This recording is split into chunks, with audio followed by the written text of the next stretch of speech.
ഇന്ന് നമുക്ക് ജീവിതത്തെ അപകടത്തിലാക്കുന്ന ചില എമർജൻസികളെക്കുറിച്ച് പഠിക്കാം. ഒരു എമർജൻസി സിറ്റുവേഷനിൽ ആദ്യത്തെ 5 മിനിറ്റ് എന്ന് പറഞ്ഞാൽ നമ്മൾ ജീവൻ രക്ഷിക്കാൻ വേണ്ടി പഠിക്കേണ്ട സമയമാണ്. ഒരു രോഗി അവിടെ വീഴുന്നു, പൾസില്ല, ശ്വാസമില്ല. അവിടെ നമുക്ക് ചിന്തിക്കാൻ സമയമല്ല, ഉടനടി നടപടിയെടുക്കണം. ഒരു എമർജൻസി സിറ്റുവേഷനിൽ നമ്മൾ പാനിക്കാവേണ്ട, ഈ ABC പിന്തുടരുക. ആദ്യം നമ്മൾ നോക്കേണ്ടത് എയർവേ ആണ്, ശ്വാസവഴി തുറന്നിട്ടുണ്ടോ, തടസ്സമുണ്ടെങ്കിൽ അത് ഉടൻ നീക്കുകയും വേണം. രണ്ടാമത്തേത് ബ്രീത്തിങ്, ശ്വാസമുണ്ടോ, ഇല്ലെങ്കിൽ ഓക്സിജൻ കൊടുക്കണം.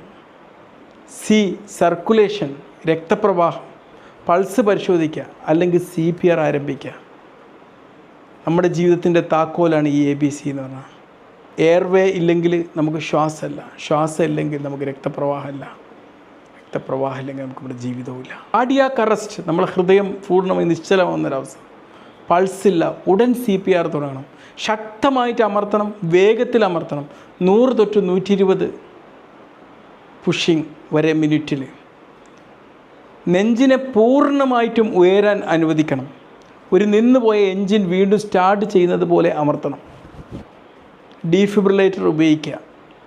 ഷോക്ക്, ചിലപ്പം ഇത് ഉപയോഗിച്ച് കഴിഞ്ഞാൽ ജീവൻ തിരികെ നൽകാം. ഷോക്ക് എന്ന് പറഞ്ഞാൽ എന്താണ്? നമ്മുടെ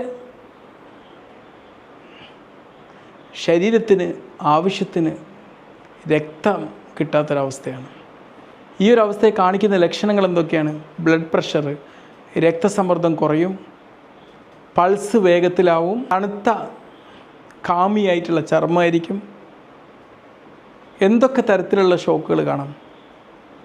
ചിലപ്പം രക്തം വാർന്നു പോയിട്ട്, ചിലപ്പം അണുബാധ മൂലം ഉണ്ടാവാം സെപ്റ്റിക് ഷോക്ക്, ചിലപ്പം ഹൃദയത്തിൻ്റെ പ്രശ്നം കൊണ്ട് കാർഡിയോജനിക് ഷോക്ക്. നമ്മളൊരു ഷോക്കിൽ ആദ്യം നൽകുന്നത് IV ഫ്ലൂയിഡ്സാണ്.